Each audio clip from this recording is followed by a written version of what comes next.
All right, everyone. Thanks for hopping in. Little Baker Fairburn show after dark tonight. A little bit of a late start. Hold on. Here we go. All right, we got you. Hey, Matthew, happy November. Happy November 1st. This elite fall weather continues here in the South Towns. I was complaining about fall on my solo podcast that I do. I think I'm 9 episodes in, and I think 2 of those episodes I started off by bitching about cold rain and wet leaves. And as a dog owner, I have 2 dogs and I clean up after them regularly, but it's harder to clean up after them when your yard is blanketed with leaves. So I'll spare you the details, but my shoes are clean. I will say that. But Blanketed yeah, in leaves, now blanketed in snow. Anybody who procrastinated cleaning up after their dog, like I did, is now left with a mystery every time you walk out there with the snow and the leaves. And it made for a fun trick-or-treating night, with a couple inches of snow on the ground and frigid temperatures. But hey, that's just another sign that it's hockey season, right? I have a confession to make about trick-or-treating. So I usually stay home and hand out candy, mix it up with the parents, and, I'm really nice to the kids. COVID kind of changed things, because then you were putting a little table out there and a bucket, but keeping an eye on the adults. I don't know if you've seen some of these viral videos today on Twitter with adults just like filling up their pouches and their hoodies and, like just stealing all the candy. Like, what a bunch of losers. But my confession is that I made a last minute decision last night to get out of Dodge. And I went to the Mexican restaurant here in town and took advantage of the $5 margaritas, the $1 tacos, and the $3 bar tacos, and strategically came home right at 8:00 when trick-or-treating ends in my town. I was a bad citizen. So that's my confession. I just had a long day and I was just like, I'm just going to bounce out. I wanted a drink. And so now that's my confession. But anyways. But here you are, like I putting in the late night hours for the Baker Fairburn Hockey Show, making amends, I feel like. I'm committed. So while I didn't give the children what they wanted, hopefully we give the listeners and the viewers on YouTube. And by the way, thanks for everyone for hopping in. Appreciate everyone joining again. Late night edition after dark. And I think we'll get right to it, Matthew, with the Sabres. Well, they won 2 in a row for the first time this season. Back so to they hit a little 500. Back to 500. Yeah, from what? The first day when they were 0-0? Do you even say that? But yeah, it was look, Ukko-Pekka Luukkonen. They needed him to be good in these last 2 games, and I thought he was very good. Of course, his first National Hockey League shutout on Sunday and a win over a really good Colorado team. And then he comes out. We are recording this again. If you haven't, the live viewers know, but folks listening afterwards, this is November 1st. We're recording this on the heels of the Sabres 5-2 victory on the road again, excuse me, in Philadelphia. And I think Luukkonen is a good place to start because it kind of, bleeds into that storyline that we've been talking about all year. And they need Luukkonen obviously to do well, but now Devin Levi coming back to health with Eric Comrie down. So good timing there. You don't want to have Devin Cooley come up. Tokarski's not healthy. He might be ready this weekend for Rochester, but it's funny with Luukkonen. The first minute of the game, I think it was the first minute, right? Tonight, Joel Farabee comes down the left wing and it looks like he was sending a pass. Cross-ice pass goes off of Jokiharju's stick and over Luukkonen into the net. I hop on Twitter because I would just want to see the carnage. And of course, there's people faulting him on that goal. So I was really happy to see him get it together. And if you look at the heat map, by the way, tonight, Matthew, I don't know if you checked out Natural Stat Trick at all. It's a very big, fiery red circle on the Flyers shot chart. Sabres outshot 40-15 tonight. And I think the Corsi, the shot attempts was like, I don't know, like 67% in favor of Philadelphia. It was crazy. But 19 big shot blocks for the Sabres 19 too. shot blocks. I did see that. So it was not just Ukko-Pekka Luukkonen had 38 saves and his teammates had 19. The ice was tilted at times tonight, Chris. It was, and yet the Sabres' ugly victory played out, and sometimes I think in an 82 game schedule, you have to get wins like this. So, but I really liked Luukkonen on Sunday. I thought he got over, the early goal, shook it off. I'm not going to hang that on him. Other people will, and that's fine. I don't get all riled up about that. I just kind of think it's funny. I've been involved in hockey a long time, right? Playing, and there's always people that just want the goalie to stop everything. I get it. I understand it. Second one, Bryson, I think maybe could have stayed with his check. Atkinson beats him. Maybe make a save there. But again, really happy for Ukko-Pekka Luukkonen. What did you see from Luukkonen in the past 2 games to get the victories for the Sabres? I think I was almost more impressed with Luukkonen against the Flyers than in the shutout against the Avalanche. Obviously, there's nothing more he could have done against the Avalanche than shut them out, right? You stop every shot. That's about as good as you can get. But there was something about this game, the degree of difficulty on some of the saves, the timing of some of the saves. I'm thinking 13 and change left in the third period. The Sabres are up 3-2. Peyton Krebs makes a careless pass. Flyers are going the other way. Scott Laughton outmuscles Owen Power pretty bad for the puck. All of a sudden, it's 2-0. And Laughton passes it over to Garnett Hathaway. Luukkonen makes the save. Kind of makes it look easy, honestly. And as tough as some of the saves were against the Flyers, he made a lot of them look easy. And part of what I liked about it, anybody who was listening to us in the preseason, we talked about how he settled down in that preseason game against the Leafs after a bad luck goal. Or maybe that one was more on him where the tracking wasn't good, whatever. But just a goal that wasn't good and his ability to compose himself, even tougher to do on the road in a regular season environment when his best buddy on the team the puck goes off his stick and over his shoulder, and all of the emotions that can come with that, and the frustration, knowing that I would say of the 3 goalies coming into the season, Ukko-Pekka Luukkonen's margin of error seemed to be the thinnest. He was 3rd on the depth chart, right? 3rd guy to get into the net, and almost looking for a reason to put the other guys in over him. He beats Ottawa, and they go back to Comrie against New Jersey. And so all of these factors that seem to be working against Luukkonen outside of his control, and yet he gets that goal go against him, and he locks it down. And this was a rough game at times for the Sabres, and Luukkonen was a big reason why they didn't lose, frankly. And you could probably say the same against the Avalanche, even though the save numbers weren't as gaudy as they were against the Flyers. Early in that game, he makes a few big saves, and that's really what you're looking for. I think you look at the underlying numbers from the games that he's played, the high danger attempts, all of that, he's best of the group on those. So this creates, I think we talked about at one point, saying we're probably not going to know the answer to this goalie question for a few weeks. This continues the discussion, is what it does. Yeah, we have no idea. He's in the mix, and he seemed out of the mix at one point, right? Like he was always on the roster. He was always there waiting for an opportunity, but they seemed content, to be bouncing back and forth between Levi and Comrie, and then Levi gets hurt. Comrie gets hurt. All of a sudden, Ukko-Pekka Luukkonen gets an opportunity, and he's running with it.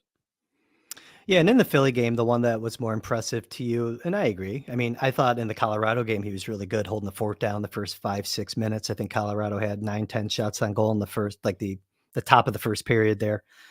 And but tonight, some shots, a high volume of shots, 40 shots against. a lot from the outside. If you look at Natural Stat Trick, they will say that there were 8 high danger shots against, excuse me. The one stat that I like in the numbers here were rebound shots against, were just 4. So had a lot of shots on goal, and there were only really 4 second chances. Controlled his rebounds, absorbed a lot of pucks tonight. I thought that was noteworthy. But that was kind of an interesting number to me when kind of digging in a little bit. So now Sabres get Philly again on Friday. And what are we doing? Well, they got a back-to-back with the Flyers on Friday, and then they drive up to Toronto to play the Leafs on Saturday night. So you would think that Devin Levi, who returned to practice on Tuesday, gets one of those games. Comrie's on injured reserve. He'll be out a few weeks. It just seems, with a week of gearing up, Devin Levi should be ready to have one of those games. Which one do you want him to have? I think is the question, right? Luukkonen had not the easiest time with Toronto last year. Mm-mm. Do you put a lot of stock in that? I don't know. I think they seem to have been playing that a little bit, right? Because he played, they didn't have a choice against Colorado, but he played well against Colorado last year. He played well against Philly last year. Comrie had, played well against the Islanders, and they put him in that spot. So I don't know. Do you go right back to Luukkonen? Is it almost like the baseball move where you don't want to let them see the same pitcher twice? I don't know. It depends. Frankly, I think they're going to sit down and say, which game do we want Devin Levi to have? Because that is how they've operated, is Devin Levi first. Devin Levi is first in their mind in terms of what they're going to build their plan around. And so do you want Levi to get that experience of playing on the road in Toronto? Or do you want him to get the home game to, I don't know, ease back into action? But Levi's going to have to play one of those games. And I don't know which one you give him. It's a tricky one, right? And you could say that, all right, Luukkonen, maybe like in the third period tonight, he was outstanding. And kind of to this comment, Brian Cummings says, no Sabres goalie is going to win the Jennings, just get a save. That's, not going to kill momentum or, change the flow of the game. And I agree with that comment. You can say that maybe Luukkonen in the third period says, okay, he has his team's number, throw him back out there. I think I can see them going to Levi because he is top of mind. It's a lower risk game to get him back going against Philly.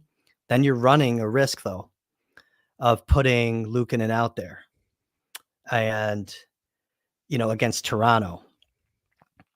But he's going well. And maybe he's prepared for that game. I kind of lean there right now. And look, last week we were talking about, I would have, after the Ottawa game, thrown Luukkonen back out there against Jersey, and they didn't do that. They put Comrie in there. It's kind of a point you were making, I think, where I see it. I wouldn't be surprised if the game that they give Levi to get him back going, and it's also quicker, even though it's only one day, it's getting him back into the mix quicker. He can prepare, get him mentally prepared for that game.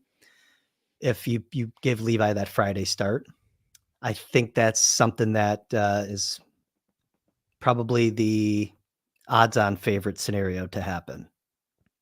Yeah, I don't know if catering might be too strong a word, but it feels like what's best for Devin Levi is going to be top of mind for these guys as they're making these decisions. And I think Ukko-Pekka Luukkonen has felt that. It would be impossible for him to not feel that all summer, all that was talked about was Devin Levi and how great he was in those 7 games and how he was the future in net. And Ukko-Pekka Luukkonen didn't even get the second crack at the net. And as you mentioned, he plays well in that game in Ottawa.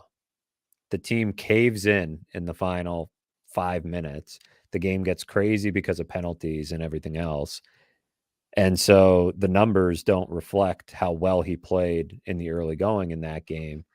And he doesn't get the net again on Friday. And so, and that was after Eric Comrie had lost the night before. So what applies to one does not apply to the other. And Luukkonen had to feel like he was getting the short end of the stick a little bit. Then he has to get thrown in against a juggernaut like New Jersey in the middle of a game and gets a breakaway, for his second shot. I mean, he's had some tough situations, which is why I give him so much credit for these last two games. And whatever buttons they pushed on him, you love to see this type of response from a competitor rather than sitting there and saying, woe is me. I'm not getting my chances. This sucks. Get me out of here. He's saying, no, screw this. Like, I'll show you who deserves the net. Go ahead and take me out. I dare you. And that's exactly what the Sabres needed one of these guys to do at some point. And they're probably going to need, as long as Comrie can get healthy, they're going to need all three of them to do that at different points in the game. If you're on the roster, that should be your attitude. If you're on the roster as one of these three goalies, you want them to have that. The biggest benefit probably of having three, people talk about it's not ideal. It's tough for the reps, this and that. Well, if there's a benefit, it's that all three of them should be a little bit pissed off and a little bit, competitive to try to get the net back. And maybe this is the benefit of that. You're getting a little bit out of Luukkonen that, he had a stretch like this last year. So you do want to be mindful of riding it the best you can. Now, I want to say this. Okay. I'm trying to get in the head of Don Granato, Kevin Adams. I'm sure he has a say in kind of how they're rolling these guys out. And after that Ottawa game, I said, go back to Luukkonen. Play the guy until he loses. I still would do that myself if I was making the decision. I would put Luukkonen out there on Friday. I just think that they're going to put Levi in that situation Friday. I'd love to be wrong because I want to see Luukkonen succeed. I want to see him. It's better for the team. Obviously, I think it's good for him as a young goaltender to get his career firmed up, right? Get a good start on this team. He just gets even more woven into the group. Not that he isn't already. I would keep playing him. I'm just trying to predict what the Sabres are going to do. And I see a scenario there. So I'm not going to beat that dead horse, but it's definitely, like, here we are again. It's November. No answers to the goalie triumvirate. And so more to come. Stay tuned, fans of this show. We'll be talking about it probably every time we get together. Hopefully by March, it's settled. And if it's not, then you would hope that it is because they all keep taking turns playing well. That's what I always thought when they carried three goalies, you're almost hoping to increase your odds that one of them catches fire at different times. It's really the only perk of having three is that your odds are just that much better. But, as Brian Cummings mentions, and I think this is what I would go with, like you, go back to UPL on Friday because he owns the Flyers right now. And it's such a quick turnaround that they only have 2 days to figure him out. So I'd say go right back to him and let him start stacking wins. I'm assuming Gil Gilman here, the comment on the screen on the hair game point. I hope he's talking about us. I think so. Because I did condition today. 2 great points from Gil there. UPL number 1 goalie and complimenting the hair game. Gil, commenter of the night so far. Yeah, he's a clubhouse leaderboard, by the way. Brian Cummings, you just, I think, referenced this, right? Luukkonen has to have the penthouse suite and the Flyers heads, throw him right back out there Friday, play Levi Saturday. I would do that. Again, I'm thinking, where I stand. I've said it 3 times right now. I can see a scenario where they elect to give the lower risk game to. Well, and in the interest of, Don Granato has mentioned Levi a couple of times wanting Levi to absorb as much information as possible and get, start to feel the grind of an NHL season. I want him, if I'm the Sabres, to feel a Saturday night in Toronto against that team. Because if all goes according to plan, you might have a Saturday night in Toronto on an even bigger stage in April. I want him to get a taste of that. And you have the added benefit that UPL is looking good and looks good against the Flyers. So they'll probably, they may decide this by the time some people are listening to this, and it is not crucial to the big picture of the goalie situation, but every little decision gives you a hint at what they're thinking and will have a domino effect, right? If it's not the reason Eric Comrie got hurt, but if they go back to Luukkonen, the whole conversation is different. If they go back to Luukkonen against the Devils, right? Because then Comrie's not in that game, he doesn't get hurt, and we're still having the 3 goalie conversation. So every little decision, has a domino effect one way or the other. So we'll probably be wondering week to week what they do with these guys. Yeah, we will be. There's no end in sight. So keep jotting down your goalie notes. We'll be talking about probably leading off every podcast. Hopefully not. But hey, real quick shout out Brandon Biro. 2 goals tonight in his second NHL game. 3.1% owned on DraftKings tonight, by the way, for those playing. So I think I'm probably doing pretty well. I'd have to check. After the Sabres game, I was in 3rd place. If you've got Biro in a lineup, then man, not only did you call him as the first call up here, but throwing him in a DraftKings lineup is really, playing with Tage Thomson. You had to. Savvy move. You had to. Now, I got to say, part of the game. Yeah. I got to say about Brandon Biro, the last time we saw him, he was bloodied up, took a puck to the face. Like, this guy did everything he possibly could to make the Sabres roster. He took that puck to the face, and my first thought was, man, what a terrible way for this great preseason run in this roster battle to end. 10 minutes later, he's back out there with a full shield, talking to him after the game. He's got stitches on the inside and the outside of his lip. He can barely talk because he's got blood all over himself, and then he gets sent down anyways. And I just think, man, that is preseason hockey in a nutshell, right? This guy, mid-20s, been grinding it out for years, just doing absolutely everything he can to get a spot. He gets sent down, clears through waivers, and as you mentioned, top of list, right, for a call-up. And Granato mentioned he would have been top of the list last year had he not gotten hurt. Yeah. And that is part of why they make these decisions in totality, right? It's not who was the best in the preseason or who was the best in the first 2 weeks for Rochester. It's big picture, kind of taking it all into account. But fast forward, here he is, first game. How does he score that first goal? He's going face first into the net. The guy's right at the doorstep, and there's a great picture of the goal that I hope Brandon Biro gets lots of copies of, because that's going to make a great one for the home office for him someday. That's just it encapsulates what he can bring, and pretty cool moment to have for him and for the team. A guy like that just really scratched and clawed his way onto the team. He has that two-way readiness. That's the biggest thing. I know there's going to be continued chatter, if Yuri Kulik keeps scoring at the clip he does down in Rochester. He had 6 shots on goal tonight, but the Amerks clearly, by the way, missed Biro tonight. They got shelled by Syracuse 7-2. And it was just a bad defensive performance, kind of mirrored. It was an ugly game for the Amerks, and it was very, it kind of mirrored in many ways the Sabres Flyers game tonight, because I wasn't really thrilled with the defensive effort at times. From the Sabres, but no, Biro. So now it's going to be really interesting. They have the benefit of, keeping him around for a little bit.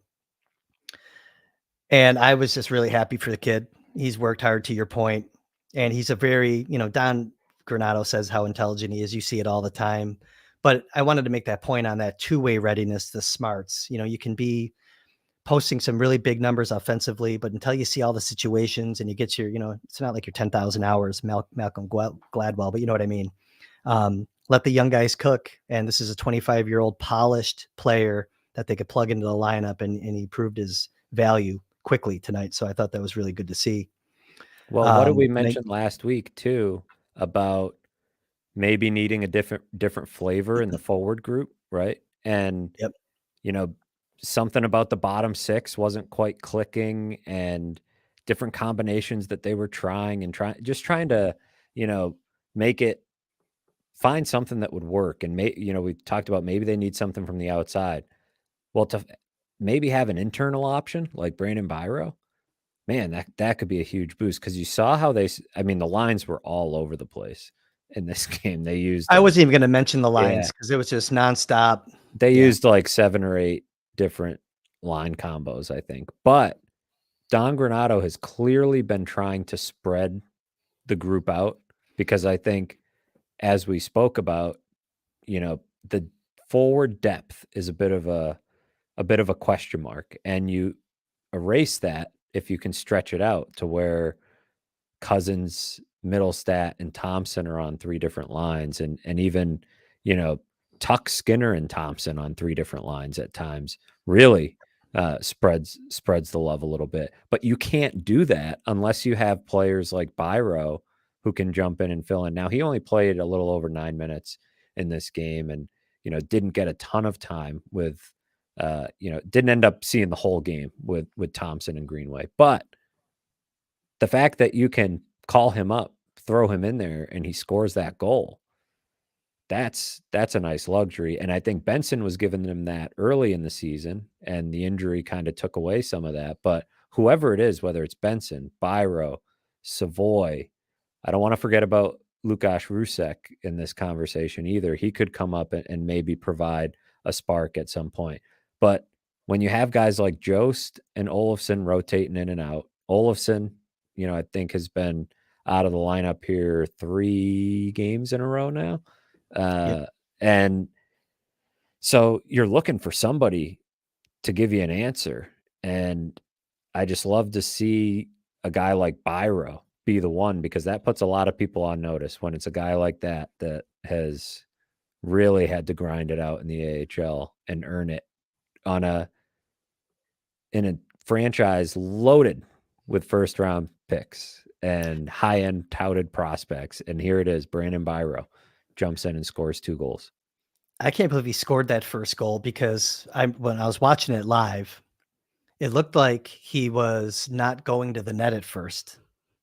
Thomson had the puck, and I was like, you got to get to the net. And he made a move at the last second to get there, but that's why he had to basically dive.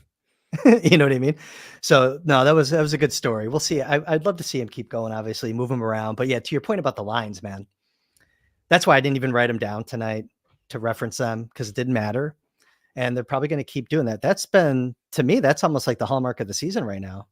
Nonstop shuffling of the cards to find something that works game to game, in-game adjustments, making, changes to the game plan between periods. The adjustments have been critical here when the Sabres have been able to win, to, claw their way back to 500. And now it's going to be really interesting. So you're in November. We talked about this. I think, getting into that Thanksgiving position, getting in the playoff position, they have a lot of work to do, but the first 2 in a row for the first time, encouraging, because I did come out of that Colorado game on Sunday saying, okay, I think they're onto something. I think they're onto something here. And so I guess we'll see if they keep going. But the goalie thing, I'm not going to go back to that. But man, I'll be thinking about that for a while, because I could see it going both ways. Oh, Matthew, the defense tonight. I do want to continue talking about the forwards, but can we talk about the D? Can we talk about the Dahlin Samuelsson combo tonight? And the numbers kind of match the eye test. Outchanced when just severely outchanced when Dahlin and Samuelsson were on the ice. Maybe getting Clifton back kind of changes the dynamics of how they use the defenseman moving forward. But do you see some concern with the D? Where are you at now with the defense? I was feeling okay about them a week ago. Tonight was a little challenging for your horses, I thought. I agree. I mentioned that Owen Power play. Owen Power was a +3 in this game. He scores the game-winning goal, but that play on the 2-on-0 really stuck in my head. To see a guy out-muscled by somebody, few inches shorter than him like that. And, you mentioned they were in an interesting spot here, because after that second goal, you mentioned, Jacob Bryson kind of missed his stick check, or really should have, that goal didn't stay with his assignment. Yeah. I thought that goal's on him behind you more than it is on Luukkonen. And after that, he did not see the ice a lot. He had 11 shifts total in this game. He had just over 8 minutes of ice time. And so you end up in somewhat of a 5 defense situation again, just like they were against New Jersey, because Connor Clifton got the match penalty early in the game. It's going to be an interesting conversation going forward about, I'll table the Connor Clifton portion of it for now. They were about middle of the league in 5-on-5, expected goals against, about middle of the league in goals against per 60 at 5-on-5 heading into this game. Playing about as an average defensive team, I think. And that's sort of what my eyes told me, was that it was a better overall defensive team, but at times I think the in zone coverage is still frustrating to watch. And that's where I think the structure piece of it comes into play. But I will say this, and this will probably boost their numbers if they can keep this up, just from a pure goals against standpoint. 3 for 3 on the penalty kill again. Yep. They have been no power play goals tonight for either team. They've been excellent on the penalty kill. Jordan Greenway, Tage Thomson, all of a sudden, one of your ace penalty killers. Eric Johnson, Matthias Samuelsson, just solid in that regard. And I'll pull this up here from Teddy mentions that Jokiharju looks a lot more calm out there right now.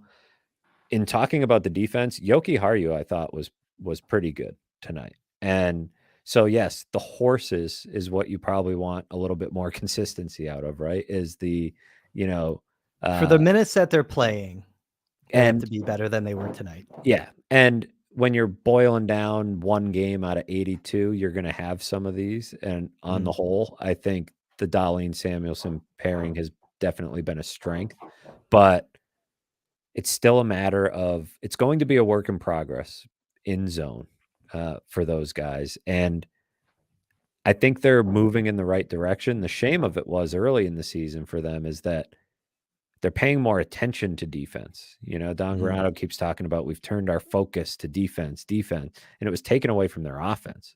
And so they're trying to find the best way to blend the two, and it hasn't always been perfect. Against the Flyers was a great example. And I know people have been somewhat down on Connor Clifton, but man, are they going to be glad to have him back in on Friday, because Jacob Bryson was fine against the Avalanche for the most part in his role. He had a couple of bad plays early and kind of settled down into the game, but he was not, he still, to me, does not look like what you want out of your sixth defenseman if you're going to be a playoff team. Connor Clifton, I have faith, can get there. I know he has not been great in his own right, but he brings that edge that they've wanted. And I mentioned this, I think, the last time we talked, but giving a guy like that time to get used to playing here in Buffalo, and with a team that is still figuring out how to play within some sort of defensive structure after he played all those years in Boston, I think it's fair to give him some time to get used to that, because I can only imagine that's a pretty frustrating transition. And I'm not worried about Clifton long term. I think the sooner, well, obviously he's going to come back. They're going to throw him right in. It's going to be, the team's going to be better for it. No question. Not just Friday, but beyond. Because yes, I agree with you on Bryson. He's a passable 7. And it's kind of, his play tonight, I think, kind of proves that. That's where he is. He's that tweener guy, but he can't be in there. I don't think he's a guy that if you have to put him in there for 14 minutes, it's going to work out. Eric Johnson tonight, I noticed 25% of his 16 plus minutes were on the PK. He's been really good on the PK. Yeah. So, if that's primarily how he stands out, great. But also stay out of the box as a team. Don't take as many penalties. Not that they've been taking a ton, but no, it's just kind of interesting. I always like breaking down the numbers that way too. So he had about 12 minutes 5-on-5 or even strength, and I think another 4 on the PK. Tage Thomson has been getting so much penalty kill time. It's amazing. Well, Yeah, that's what I no, was going to ask you, I guess, because the PK and just the defense, like defense for me, it's not just the 6 defensemen that they dress every night. And it has improved the Sabres team defense, but it still hasn't been good enough. Again, I want to go back to that heat map tonight. That ball of fire in the low slot area right at the edge of the crease, that big red circle is not healthy. no, it's not. That's it. They used to, my youth hockey coach growing up would call it the sacred zone. That when you're on defense, you don't let anybody into the sacred zone. And as the goalie, I would like to think that opponents got into the sacred zone a little too often. But that's how it was for Ukko-Pekka Luukkonen tonight. He was making a lot of saves point Yeah. blank in high danger areas.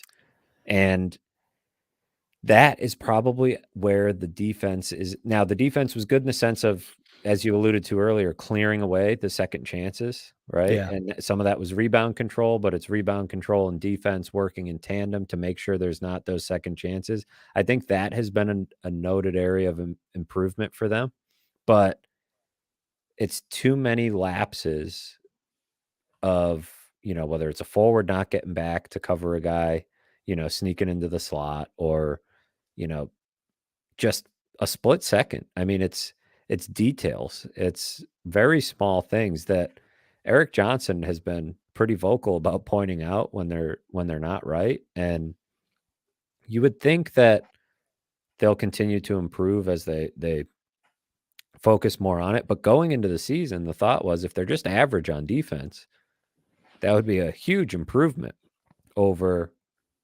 what they were a year ago and probably enough to get into the playoffs. But we're seeing a little bit of offensive regression. Maybe they're not a top 3 offensive team in the league this year like they were last year. Maybe that changes the calculus of how good you need to be on defense. And they're still figuring out. It's only 10 games, but right now I would consider them at best an average team, but they're still having too many nights like they did against the Flyers where the coverage in their own end just isn't good enough. And sometimes too, what pops up for them is turnovers, right? Careless plays that lead to odd man rushes the other way. And that's something that they still need to clean up. 61 shot attempts to 33 tonight. Now the defense, they can mask some of the defensemen. Okay, so I'm not talking about the 5-man defensive unit. The defensemen can keep masking some of those deficiencies if they keep putting up points. Owen Power has points in 4 games. Rasmus Dahlin's 8-game point streak came to an end tonight. But the defense, I don't know. It's just I'm kind of tired thinking about it. It has to improve, and I think that's like enough said, right? Like it just tighten it up, work to get the puck out of the zone too. That was another just challenging area tonight for most of the game. They had a very hard time getting out of their end, and Seems like maybe these it was an teams that are anomaly. We'll willing see. to play like this high energy game, like the Flyers did, can cause them some issues breaking the puck out of their own end. Which is funny because the 1-3-1 teams have a little bit of a similar success, but seemed like at times the Flyers just had the extra juice and had them frustrated. And that's trouble because the Sabres like getting in those up and down, fast energy games. And work in progress there too. So let's recap real quick the first 40 minutes. We don't have an answer yet on the goaltending. Comrie's out. And even when you think maybe the picture would have been clear, when you drop one of them to injury, you still have no answers. And the defense needs to improve overall. But I think we're in agreement. Getting Connor Clifton back is going to help. I'm not worried about him. You don't play the role that he did, even if it was a lower pair role on a record-setting team, even though they got bounced out of the playoffs, right? Early. I'm not worried about him. So let's talk about the forwards real quick. We covered a lot of ground on the forwards last week, but I mentioned some of the point streaks. You have Jeff Skinner now on a 6-gamer. Tage Thompson's come to life, has 4 goals and 4 assists on his current 4-game point streak. Tuch has come to life. I think he's overcome whatever was ailing him to start the season. He has points in 4 straight. Peterka was a guy we talked about in preseason. Looked bigger, stronger, faster, built for this league, and he's coming along, points in 3 straight. I've liked his game, but it's hard to talk about the forwards because the pairs are inevitably going to change next game, or not the pairs, the line combos, and they're going to change mid-game. Like, I think it's pretty clear. But overall, let's talk about Skinner real quick. He's on pace for over 40. He almost had another goal tonight. Should have had one. I think that might have put him on pace for like 50. He might have been on a 50 pace if he would have scored tonight. I don't know. I have to do the math, and I'm shot. It's late. I'm tired. If you can't tell, I'm looking at myself right now. I look like ass. But the hair looks great. The hair looks it's midday hair. Yeah, not bad. Not bad. And Aspen finally calmed down, by the way. For those watching, she knows it's bedtime, so she was like all over me. She was fired up about Brandon Biro. Is all that. She was pretty pumped up. Yeah, she likes watching hockey. She has no choice in this house. It's so hard to say. So I mean, I think my biggest takeaway now, like getting Thomson going and Tuch going, that's great. It's back to old times. We talked about that when we got together last week. Now you got to keep those secondary layers scoring. Cousins is kind of, I don't think Cousins had any points tonight, right? I don't believe Didn't notice him. Did you notice him much out there, Cousins, tonight? No, he was one of many who had a rough go there in the second period, but he's kind of had some ups and downs this year. He hasn't gotten into his groove offensively yet, like he found so often last year. But maybe part of why they've been able to survive, you brought up Skinner, and Skinner if you just think about last year's lines, Thomson, Skinner, Tuch. Skinner has been the best of the three from a production standpoint. I do think Tage Thomson has been the most impactful. I think he's probably been their most impactful forward, actually. And maybe that's where my mind is going. So that's where I'll take this thought, is that Tage Thomson early in the season, he had a couple of bad games where he was not great. And then all of a sudden he was shooting the puck a ton and nothing was going in. And now he only shot the puck once against the Flyers. It went in. He also had 2 assists. And I mentioned the penalty kill. I'm encouraged by what him being on the penalty kill and owning that could mean for the rest of his 200-foot game. Because I do think there is a translatable mindset from killing penalties, understanding what it takes to kill penalties and what it takes to operate within that team unit down a man, to then being in your 5-on-5 game. And yeah, I just see him making a huge impact, which is not a huge surprise. Of course, he's their best player, arguably, but the points are now just following up, what was already some pretty strong play. Skinner making an impact away from him, I think is pretty big, because if he can score, look, they're going to have some regression, right? Not everybody can have a career year again. It's possible. Be great for the Sabres if all these guys could repeat. But what of the group, Skinner has the longest track record of being this player, right? You pretty much know what you're getting. And so if he can spike to a 40-goal season, as you mentioned, that he's pacing for, that takes some of the pressure off that. Okay, maybe Tage Thomson doesn't get the 50 that he was shooting for, or Tuch doesn't have, Cousins and Tuch aren't in the upper 30s. Well, you make up for that in other areas. And the other areas are right now Skinner is scoring. And another guy who's putting up a lot of points and should have a career year is Casey Mittelstadt. I love that. Yep. And now has goals in 2 straight games. And he is probably the most interesting forward on the roster at the moment in terms of we could start a Casey Mittelstadt conversation and be down a prospect rabbit hole before you know it, because what happens with Casey Mittelstadt has a real ripple effect on how they handle a lot of players in the organization, some of whom aren't even in North America yet. And how much money are you willing to commit to Casey Mittelstadt? You know, and with each passing day, it seems like the number is going up, right? Like, this guy is taking advantage of the contract year. He's playing great hockey right now. He is such an underrated shooter of the puck. Like, he's a playmaker first. We all see it night in and night out. But when he chooses to shoot, he can do it. And he's such an interesting player to watch. And to see him go from where he was at the beginning of last regular season to where he is now, it's quite a transformation. He's super competitive. Most underrated part of his game that I think a lot of people didn't realize was how hard he competes and how good he is on the boards. We've talked about this, I think, before, but it's always worth pointing out in any conversation about Casey Mittelstadt. It's not just the puck skills. And the reason that he plays at center is because he's so good with the puck on his stick. But man, the work rate to get the puck back, I mean, he has really developed nicely into a very valuable piece.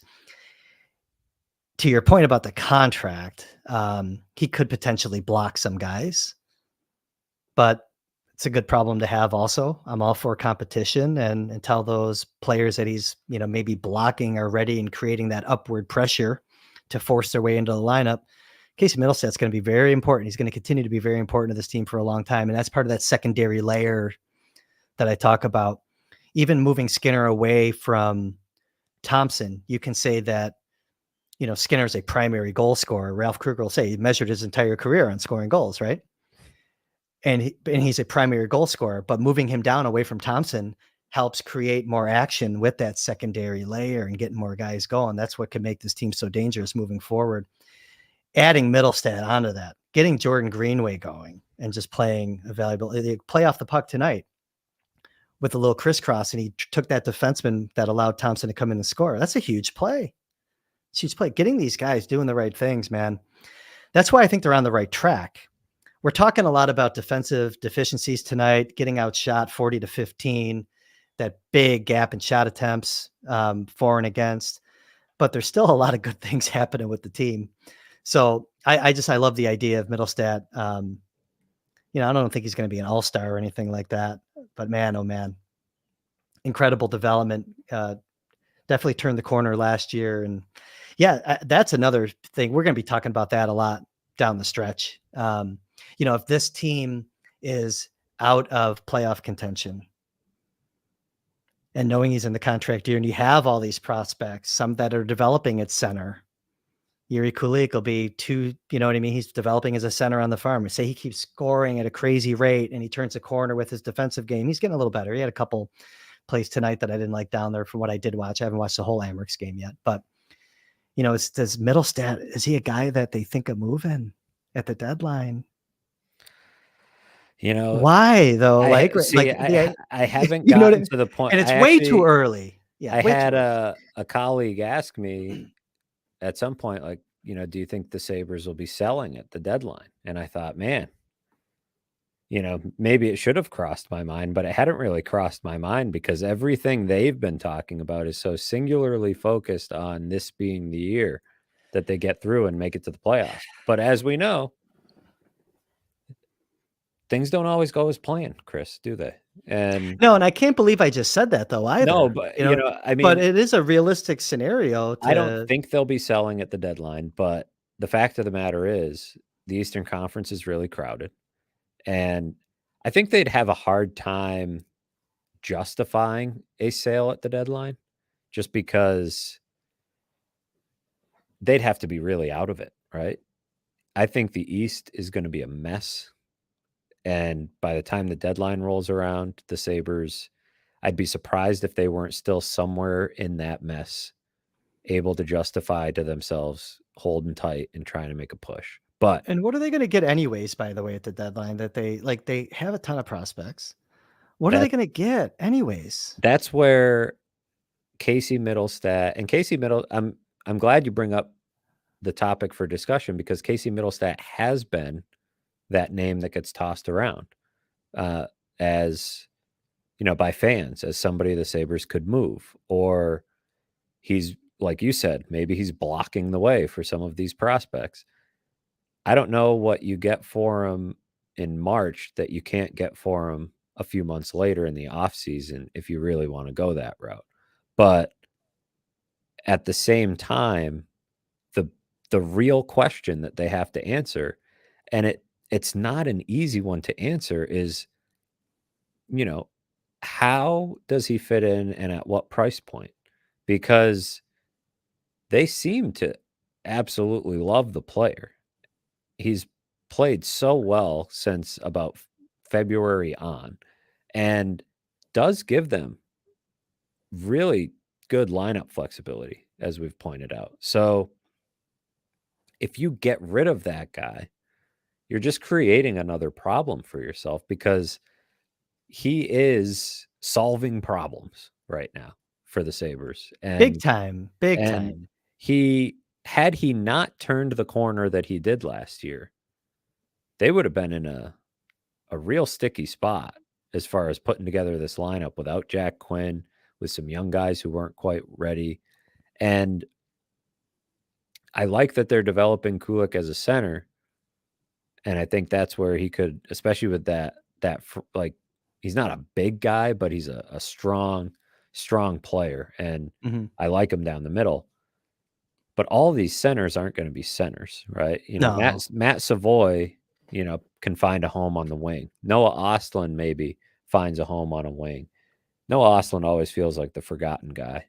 Not by you, I know, because you're watching all of his games, but in the larger discourse, because he's not in North America, his name Yeah. gets forgotten a bit, even though he's right on the same path that he said he was.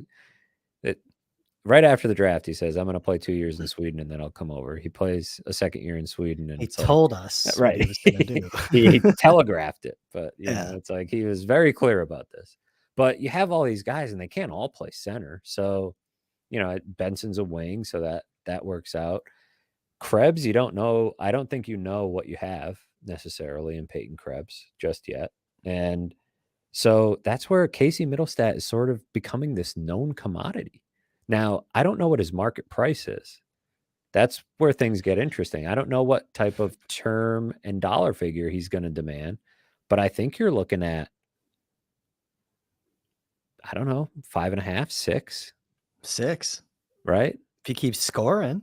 If he keeps putting up these points, you're looking at 6, and you're looking at 5-ish years, 5, 6 years, maybe. So I think if the Sabres move him, it's pretty clear that it's because of price. Like they just are going to make this. It's a business decision, not any indication of what they think about the player and the on ice performance. And like right now, they're not up against cap concerns, but they're going to be pretty quickly. they are. And I think the bigger cap question with Casey Mittelstadt is not, can they afford him? But it's your point about, what does he prevent them from doing? It's kind of like the Jordan Greenway trade last year, right? You trade for Jordan Greenway and he's got these years on his deal. Well, that's not just a trade that helps you in that moment. That's a trade that you are making a decision about future years, where that money is going and where that spot in the lineup is going, because you can't get rid of Jordan Greenway at that number. So all of a sudden, you've made a decision not just about the rest of last season, but about future years. And that's what you're doing with Casey Mittelstadt. This is not, an NFL contract where you put some dummy years on the end and you get rid of it. Like if you sign him for 5 years, you're in a bit of a box as far as your Yeah. lineup, and you're making a commitment, and now you've made financial and term commitments to 3 centers if you do that. And those are your centers. That's your team, right? So that, I think, becomes the big question. And I will add that to your point about, if they were to do something like that, it would be a business decision. And we have not seen yet Kevin Adams make a business decision that tough.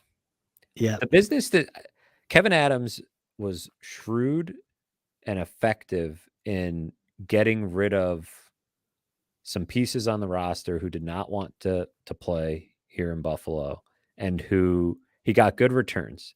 You know, Jack Eichel won a Stanley Cup, so Vegas wins that trade, but you're not too bummed about having Alex Tuch on the other end of it, along with Peyton Krebs and what turned out to be Noah Ostlund. You know, you get Devin Levi and Yuri Kulik for Sam Reinhart. You're feeling pretty good about that. You get rid of Ristolainen and you get, you know, a nice draft pick there. So he did good there, but he hasn't yet had to make a decision. Those are easy, right? Oh, He Jack. hasn't done any surgery on like, well, I shouldn't say surgery. He's now taken someone out of the culture, the family, the important things that he's Exactly. talked about building. That's where it gets it's easy to it's not easy to trade Jack Eichel. That's a high wire act, you know, trading a Yeah. superstar like that. But it's easy in this emotionally. It's like this guy doesn't want to be here. Ristolainen doesn't want to be here. Sam Reinhart doesn't want to be here. Those are easy emotional trades. Casey Mittelstadt is, like you said, you're taking somebody out of the family. You're taking somebody out of this very carefully built culture. They haven't really removed somebody from that. You know, they trade Rasmus Asplund, you know, at the deadline last year, but that was a move for him, you know, to get him some ice time somewhere else in a better fit. Casey Mittelstadt is the Sabres NHLPA rep. You know, he's just to give you an idea of like the type of, you know, presence he has in the locker room. He is one of the favorites in there. And he is, you know, he doesn't wear a letter or anything, but he is very much a huge locker room guy. So if they're even anywhere near contention, I don't even think you can think about it. I don't even think Kevin Adams would No, have and them you do. can't. And like, here's the thing. Like when I brought it up and I was like, oh shit, like why even say that? You know what I mean? Because like they struggled for so long to have center depth, quality center depth. Now they have a semblance of it. Having Casey Mittelstadt going the way he is right now, it allows you to move Cousins around the lineup. It allows you to do so many different things. And if he keeps playing the way that he is, it looks the easy decision should be to keep him, but then you flip some of that currency that's developing those young prospects that teams are hungry for. To me, that's the easier choice to make, especially if you can get another defenseman or you get that glue guy that we talked about last week. They don't need to make a trade in any scenario, I think, to just flip Mittelstadt for draft pick or a prospect, you know, and I'm the prospect guy. Right. I have enough work to do. I don't need Yeah. any more prospects. Yeah, they have But you know what I'm saying, though? overloaded I you. think the more we talk about, but like, so I started saying, okay, like, why did I just say that? But now I'm glad that we're talking through it You have to, because you because have when to you're be thinking ahead of about it. that's the conversation you have when you're thinking, okay, what does Casey Mittelstadt cost? Is he worth committing to long term? Well, if he's not, then that's where your mind goes, right?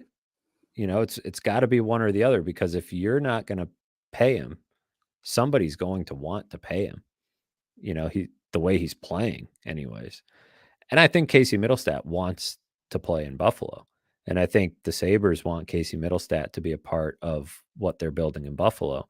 And they just have to figure out how it all fits together and what that dollar number is going to be because it's going to have a pretty big impact on what else they do. And, you know, they're making commitments to these guys for a long time.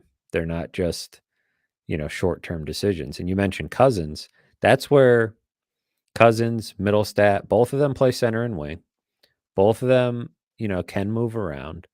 I think that's definitely beneficial. And we're going to learn a lot about Kevin Adams, I think, in the next, you know, 6 to 8 months, really, as we see how he handles, you know, locking up Tage Thompson, a really great contract, really nice move, especially getting on it early. But still, Tage Thompson would fall in the no-brainer category to me. Dylan Cousins in the no-brainer category. Dahlin, Power to an extent. I think there was more risk with Power, but still kind of a no-brainer deal. Mittelstadt, a little bit different because he's last in line, right? Because you've already committed to the rest of the core and decided who your team is. Yeah. That makes the Mittelstadt one trickier. So not only will we learn, that just feels like the big domino, I guess, is my point, is whatever you decide there impacts a lot, including, and this, you're probably more qualified than anyone really to answer this, but when they get to that point in time, when you say, when is the right time to flip the prospects, right? And choosing the right ones. You're sitting there on a gold mine of blue chip talent, and you got to pick your horses to an extent, right? At some point, they're not all going to make it to the NHL. I mean, they won't all make. That's just how it works. You know, you look a few years ago, the Kings were loaded with prospects, and not all that they won't all make it, most likely, or they won't all make it in Buffalo. No, they won't all make it here. That's clear. And so you got to pick your horses at some point if you're the Sabres and say, who among this group is going to be part of this? And that includes, by the way, the younger guys on the NHL roster too, like a Peyton Krebs, a JJ Peterka, a Jack Quinn. Peterka. Yep. Because you're going to have decisions to make on those guys too. So those aren't as immediate or pressing as Casey Mittelstadt because they're not in the same. All of a sudden, Casey Mittelstadt's thrown himself into this next tier dollar-wise. That's making it tough. I think it's a great problem to have because if he keeps producing, obviously that means the team is winning and they get closer to the goal, the objective of making the playoffs. Right now, Casey Mittelstadt, as it presently stands, he's on pace for a 25-goal season, 25 goals and 74 points. That's a $6 million guy. Yeah. I think, right? Like, I don't think it begins with a 5. Still young too. Brian Cummings throws out something that I thought about tonight, since I'm already like just sewering myself for some of the evil thoughts that I have. Is it Mittelstadt or Tuch? Okay. So let that sink in a little bit. I'm not going to put you on the spot, Matthew. I'm admitting that I thought of that tonight when I started thinking about Mittelstadt. I actually started thinking about it when I scribbled it on our show notes. So enlightening moment for those watching. We do somewhat prepare for this. Very professional. We've figured out the cloud. But yeah, I think it's a pretty good question by Brian. I have not envisioned a version of the future Sabres without Alex Tuch. And so, but that is something, because what number are you talking about with Tuch? 7, right? Whenever that, now it's a few years down the road. So that there's a lot that's going to happen. How much tread is going to be left on the tire then is going to play a big role in that decision. It's premature. But I thought about it. It's not premature. It's not premature for Kevin Adams, because nothing is premature, because you have to think how every decision impacts the other decisions to come. I think in other sports, you know, in football, in the NFL, you can get out of some of your decisions a lot easier. And in hockey, sometimes that's not easy to do. So I think they have to be thinking about what Tuch's next contract might look like, how that might fit in, because now they have a better idea of what they're committed to when he'll be up for a deal. And it's coming down the pike a little bit. So yeah, a few things I think will factor in. How competitive how good are the Sabres? Does this all work out, right? Do they make the playoffs? Do they start making a push toward being a Stanley Cup contender? Does Alex Tuch continue to produce like he did last season? Does he tail off a little bit? What type of player is he when he's up for a new contract? That combination will probably determine, can you get a little bit of a hometown discount on Alex Tuch if they're still contending and he's happy, and maybe he's not jumping into that 90-point stratosphere, but he's a 70-point guy. He Can you get moves away? into that Okposo zone in terms of value to the team and who he is and what he means to Right. the group and, has an But yeah, even more developed leadership quality at the time, even though I don't see him wearing the captain here. I I don't don't think see him wearing so. the C ever. Yeah. No, I think that's gonna belong to 26 as Yeah. soon as Kyle gives it up, but to your point, how much will be left on Alex Tuch's, you know how much will be left in the tank for him because he'll be a bit Yeah. older. So that is something that you have to think about, though. When I wrote about after the Power contract, I wrote about, the other decisions coming down the pipeline, and man, it's like one right after the other. All these guys that you're so excited about in the moment, you're thinking, okay, you like JJ Peterka? How much do you like JJ Peterka? Because you got to put a dollar figure on it, or Jack Quinn, or Devin Levi a lot sooner than people think. And all of a sudden, that's where the Casey Mittelstadt question becomes, can you afford another $6 million center? And if you are, is it that the $6 million you want to spend? Is that where you want to spend it? Because once you Yeah. do, that's where you're spending it, not just for the next 4 or 5 years, 6 years, depending on what type of deal he gets. So he's playing his way into a nice contract. I agree. Let's get some questions here, Matthew, or just comments in general. Appreciate everyone hopping in the chat as always. Going to cruise through some of these in just rando order. We'll go to Brian here. Has a comment with Quinn out. They could use another right-handed forward, especially for the second PP. Thomson, Tuch, Cousins, and Okposo are it. Yeah, there's been a shortage in the entire organization right-handed. That's a good thought there. Maybe that's Something we didn't get into, but that could be a Matt Savoy trial run. See what he looks like. He's a righty. Yeah. He will now get an opening for NHL games because Zach Benson, maybe by the end of the week, will be on injured reserve. He's now week to week. And we're going to have what we discussed a little bit, where Zach Benson could have his AHL conditioning stint whenever week to week becomes closer to day. They send him down to the AHL. Matt Savoy's stint is up. He slides onto the NHL roster, starts playing out his 9 games. And what do you know? It's early December and Team Canada's having their selection camp for World Juniors, and the boys can go there and represent their country, and it's working out as nicely as injuries can work out, wouldn't you say, Chris? But I think Savoy could be that right-handed shot that you got to look at. Yeah, in the prospect ranks, he's it pretty much as in terms of guys that are here presently, playing on contract in the system professionally.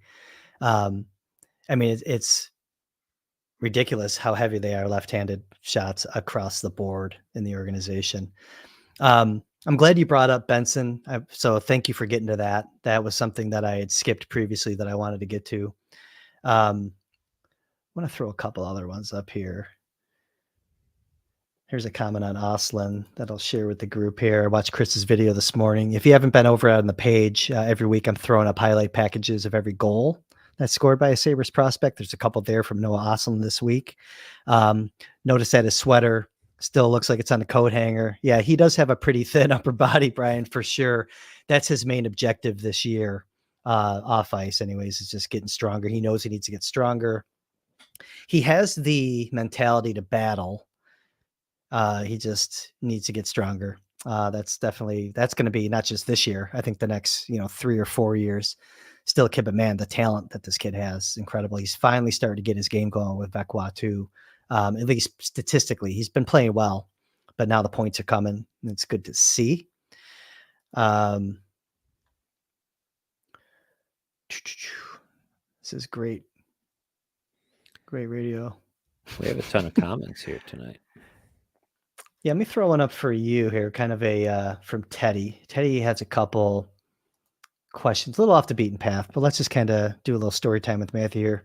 Matthew, I believe it's your second season with Buffalo on the Sabres beat anyways. You've been here a little longer than that. What's your favorite part about reporting for the Sabres? What brought you to Buffalo and this team? For those that aren't familiar with Matthew Fairburn, I'm going to give you the floor. Oh, what's the It's a long answer. This is my life, I guess. Right? We're an hour in, man. We can do this now. Yeah. So I have been in Buffalo in a sense since 2014 when I graduated college. I graduated University of Missouri, go Tigers, and got a job covering the Bills for Syracuse.com. I was there until The Athletic launched in 2018, covered the Bills for The Athletic until 2021, moved to New England to cover the Patriots. I'm originally from north of Boston, so I grew up playing hockey. Hockey was my favorite sport growing up, and it was always, the sport that I was most passionate about. My wife is from Buffalo, from the Buffalo area, and was missing Buffalo, and we were kind of feeling, after getting a taste of Boston, that Buffalo was going to be a long-term fit for our family. And it just so happened that John Vogel was ready to hang him up and head over to our editing desk at The Athletic. And I sort of caught wind of that as I was, still in touch with Tim Graham and John Vogel, and he recommended me for the job. The Athletic was gracious enough to, afford me the flexibility to bounce back and forth, really, that try something out and live in a spot that we'd always thought about living, and then to be able to slide right back in and cover this team, cover this sport. It's been great. Perfect time to jump on the beat. And my favorite part about covering this Sabres team, I would have to say, is dealing with Don Granato, to be honest. In now close to a decade of pro and college sports, having dealt with half dozen coaches, and I know I'm coming from Belichick, so maybe Don Granato has an advantage there. I'm coming from Bill Belichick, and I go to Don Granato, and he seems like the guy that's, the best speaker ever. But I just feel like dealing with him and Kevin Adams and really the locker room, they've been a good group to deal with. And that's all you can ask for, is guys that understand where you're coming from and don't make it adversarial, and can kind of have a good back and forth, give and take. There's going to be times that Donnie gets sick of dealing with us over the course of an 82 game season, but he's always gracious about it, explaining things. And I find him interesting as a thinker and as a speaker. So, and just covering this sport, great, a knowledgeable fan base, passionate fan base. Like, I feel like I'm getting smarter reading the comments to my stories, things that people point out about games. And I didn't always feel that way covering football. I feel like hockey observers have a keen eye in this town, and I've enjoyed it. And now getting to spend these late night chats with Chris Baker, I mean, that's the highlight. Doesn't get any better than that, That's dude. the highlight. Doesn't get any better than that. I met Matthew in, I think, May or June of 2018, because we both joined The Athletic together when it launched in Buffalo. So it's been 5 years that I've known you. That's pretty wild. Yeah.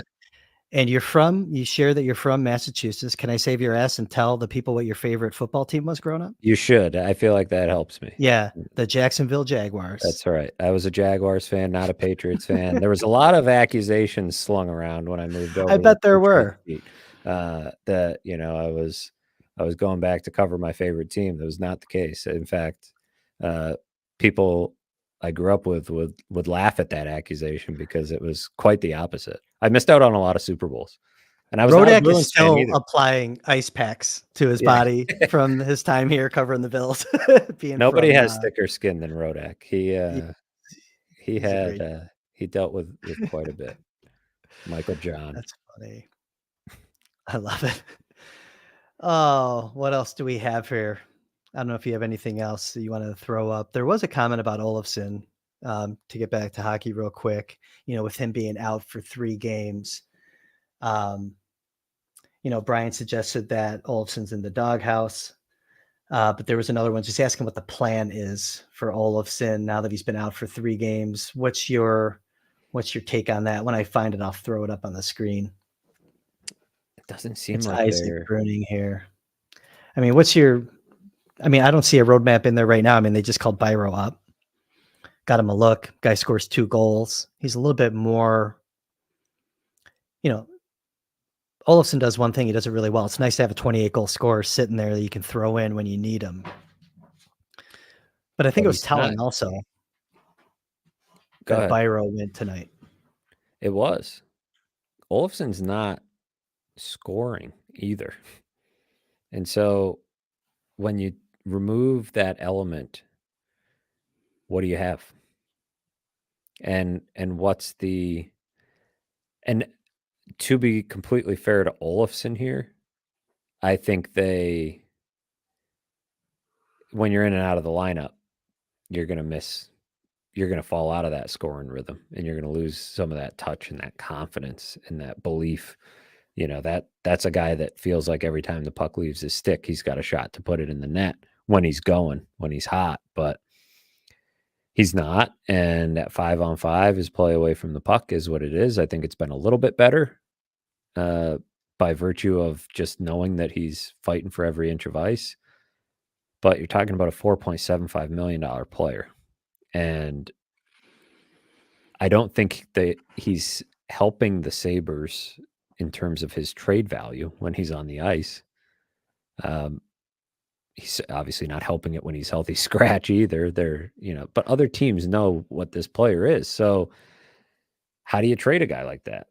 I think it's a fair question, though, to wonder what is the eventual solution. Do you waive him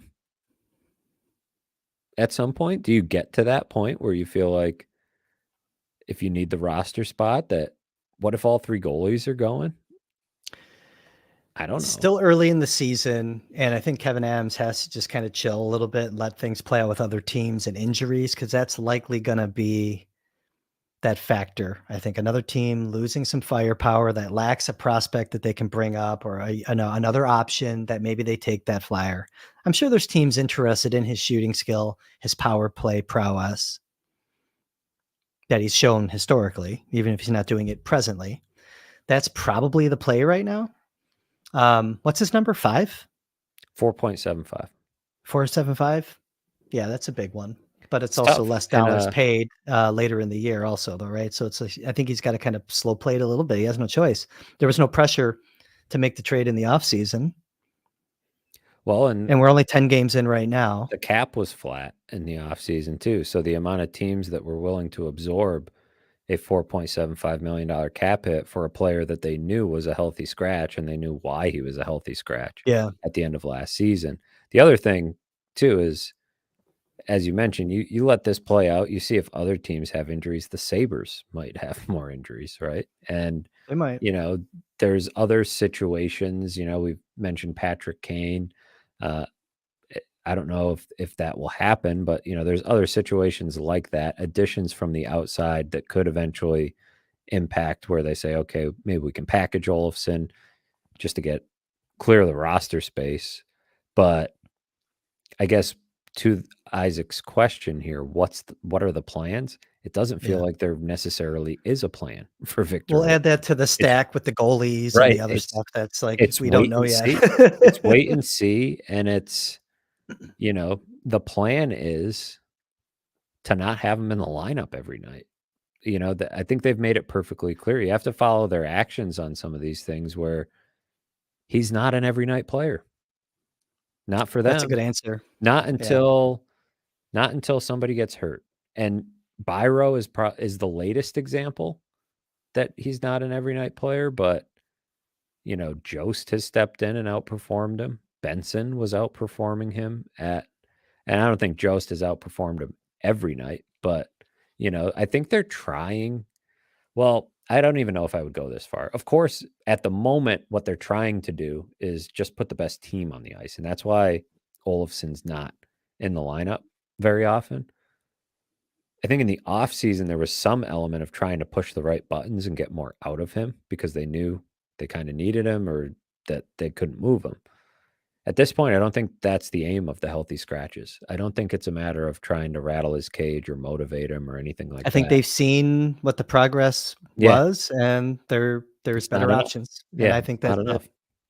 And you have guys like Rusek, you have Savoy trying to get some NHL time. I don't think this is the end of the healthy scratches for Victor Olofsson. Hey, on Savoy, by the way, so another point tonight. Had a nice setup for Yuri Kulik's goal tonight. Savoy looks good.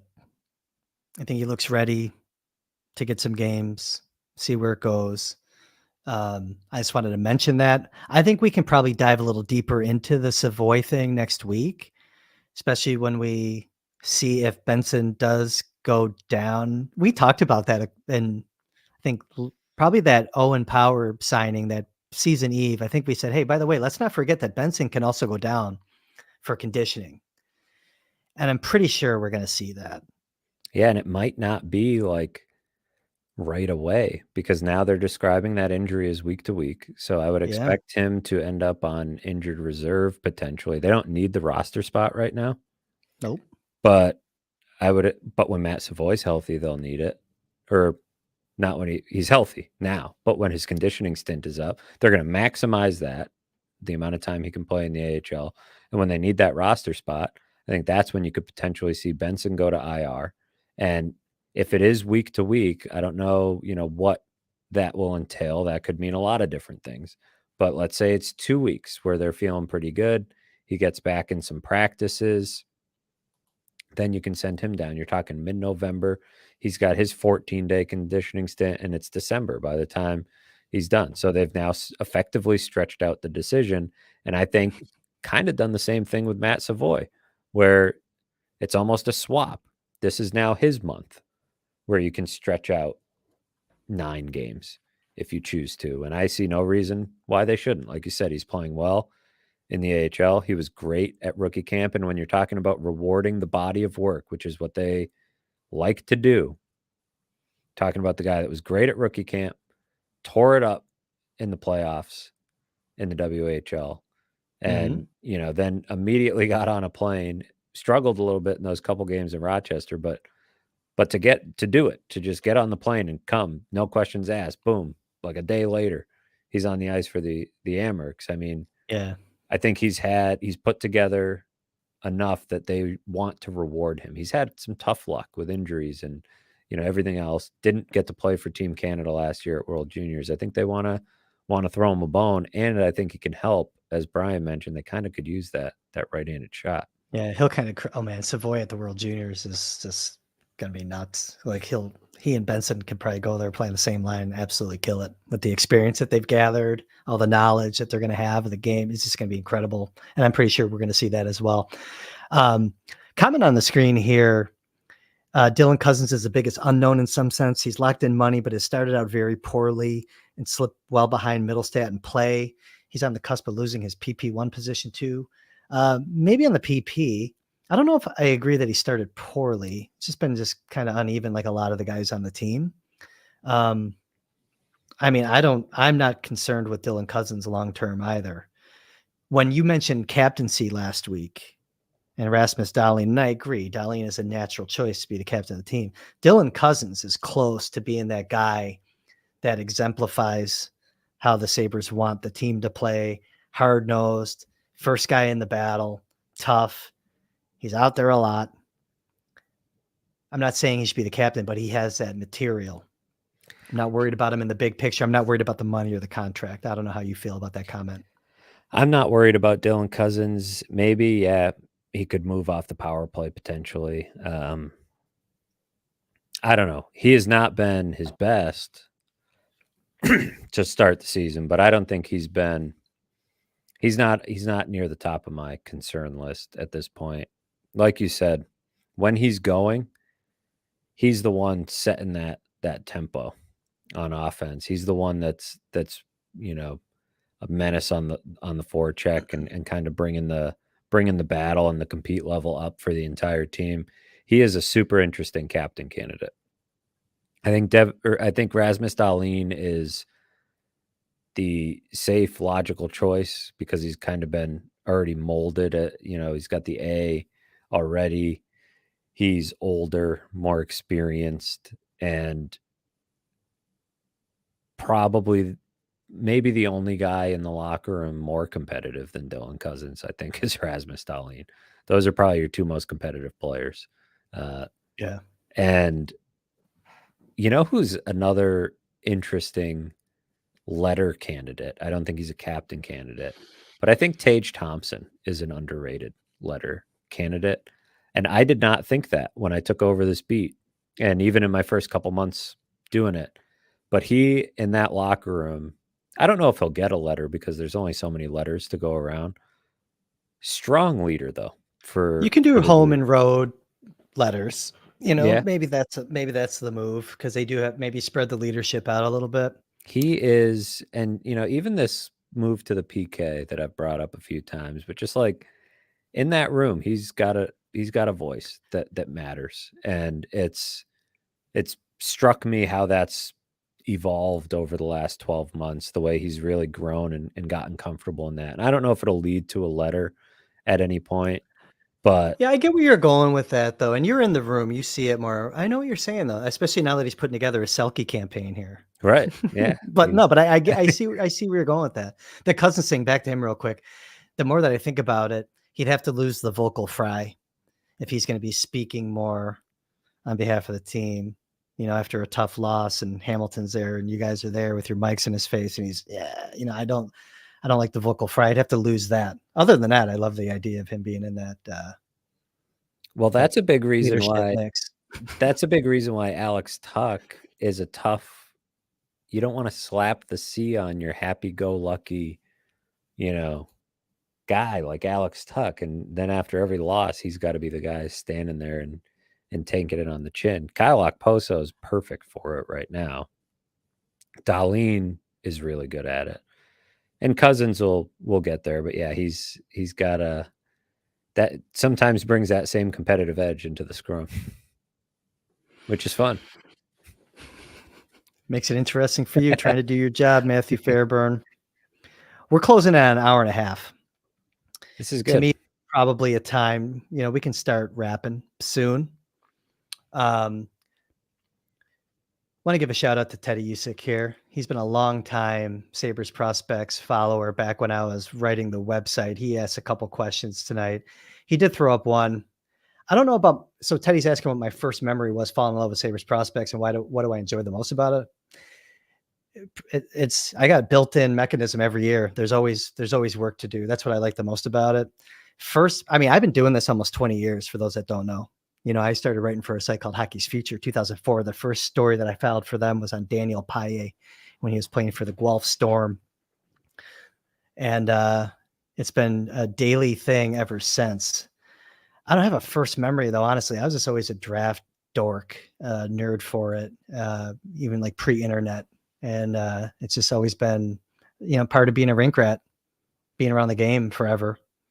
But I don't have maybe I'm fried right now and I don't have the capacity to pull out some early memories. But I do recall, the biggest thing that I've noticed since I've been covering prospects for almost 20 years is development camp has become such a thing now. They have a scrimmage or 3-on-3 term and all this stuff. We used to have development camp even before I was at Niagara at Dwyer Arena. No one even knew when they were going on. They used to have them at the Pepsi Center. And we'd go there and there'd be two people in the rink, man, like me and the Zamboni driver. And maybe a couple other people, were there, but I don't know if they were there on purpose. Like I would actually like find out like when it was happening and like work back channels and like what time were they going to be on the ice and go. And now it's just this huge machine, part of the whole big machine, this revenue machine. Now they have color commentators for the scrimmages. Hey, that was fun for me to do though. That was really fun. Hard, very hard also. It's become one of the fun parts of the calendar, I feel like, is that development camp and the rookie camps where you're watching every game these guys play.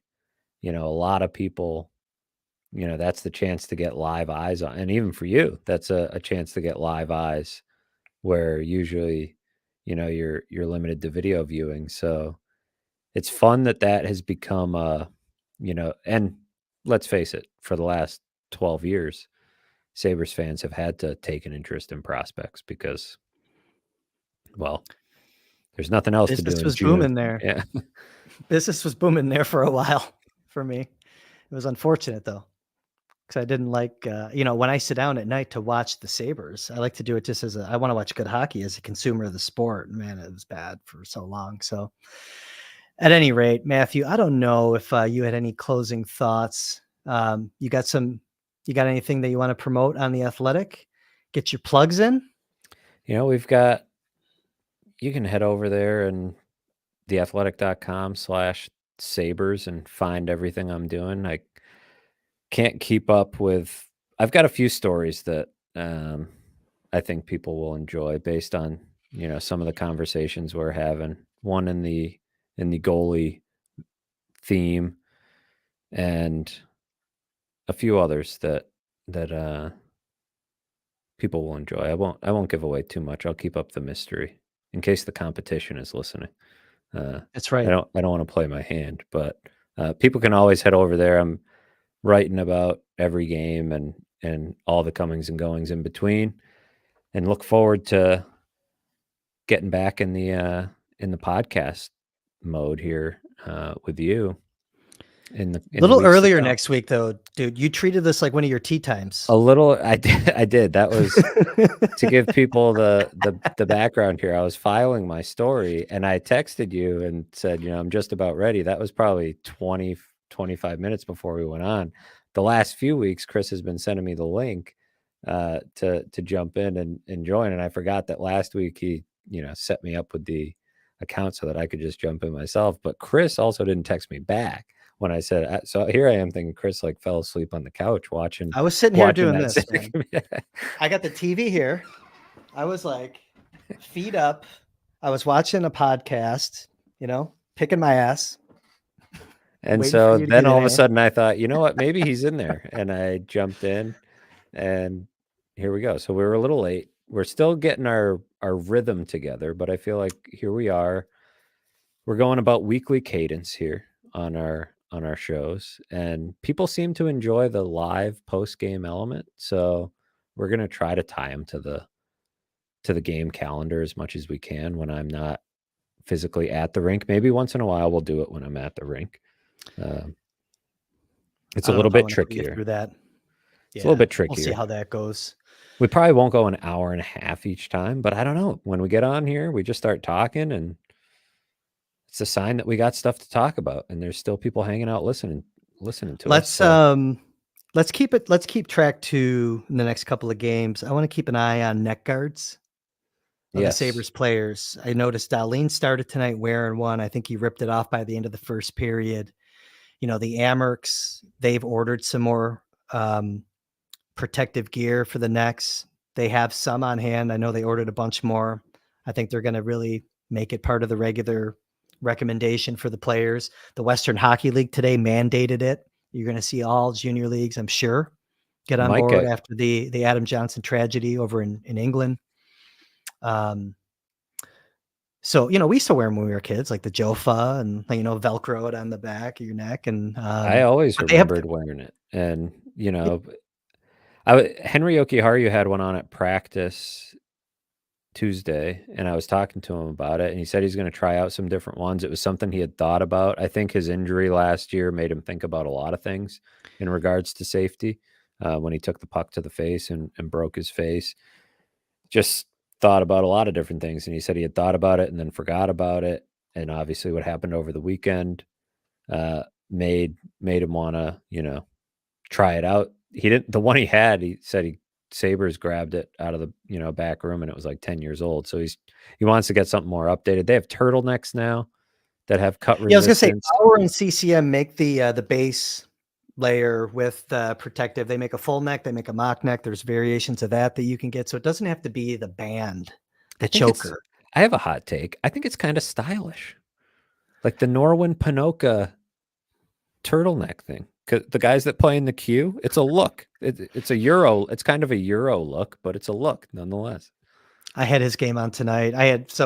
You have to, that's like a documentary. Someone should do a documentary at some point, like how I do this with all the monitors and all the games up. It's like the war room in here. And I just was watching Panoka, and he took a penalty. They're some of the broadcasts up at the Q are calling him Panosha, by the way. So we got to get a clarification on that, because I'm not going to trust the Sabres people that told me it was Panoka.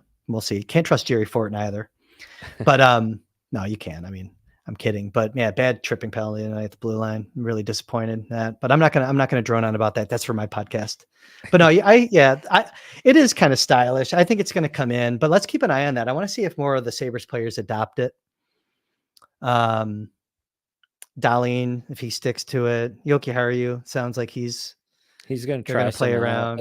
It gets a little bit warm, and when you have the extra protection, but I don't know how anybody who saw what happened, wouldn't consider it at the very least. And, good on the Amerks for getting right on top of it. Seth Appert was involved in a similar incident when he was coaching RPI. He was mentioning that over the weekend, and they had a pre-med student on the team who probably saved somebody's life. And that's, what's different about an NHL game is the amount of emergency personnel on hand to act quickly in those situations. They are incredibly rare, but still, Casey Mittelstadt and a lot of these guys have the shirts that have like near the wrist, which this is all stuff that I didn't even realize until, you start talking about this and asking around. It's got stuff over the wrist so that, skate can't come up and cut you there. A lot of them wear the socks. No cut socks. Yeah. That, to protect the Achilles area and the ankles.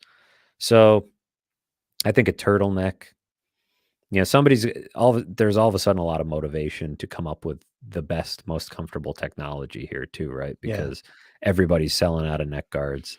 Everybody's selling out of these shirts and whatnot. So it's racing towards a solution, it feels like. And the NHL and NHLPA are already talking about potentially what a mandate would look like, or what, how to implement that. It's a little bit trickier when you have a union, but it feels like it's not going to prevent everything from happening, but it feels like a necessary move, like a pretty easy move, depending on I don't know how uncomfortable it is for an NHL player. I've worn one and they're not great, but geez, style points, whatever you want to say, like that all goes out the window when you're talking about preventing something like what happened.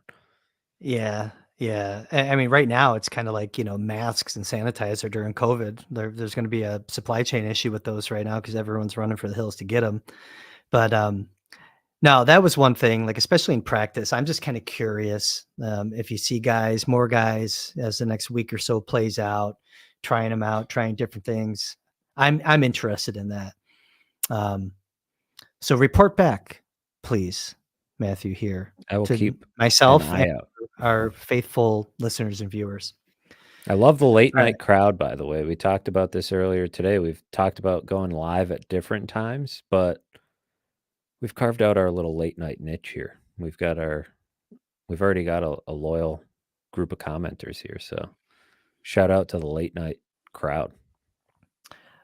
I will do my best to have coffee and be a little more peppy next time we go on a little later tonight. I do apologize. That was my fault. I had us a little later than we were supposed to be. So. I'm just giving you a hard time. I don't mind. I have a full slate tomorrow, man. It's going to suck. I'm getting the Thursday scaries right now. But I think that's a good place to stop. For Matthew Fairburn, our production crew out in the truck in front of my house. Thanks, everyone, for tuning in. And we'll be back again next week. We'll see you then.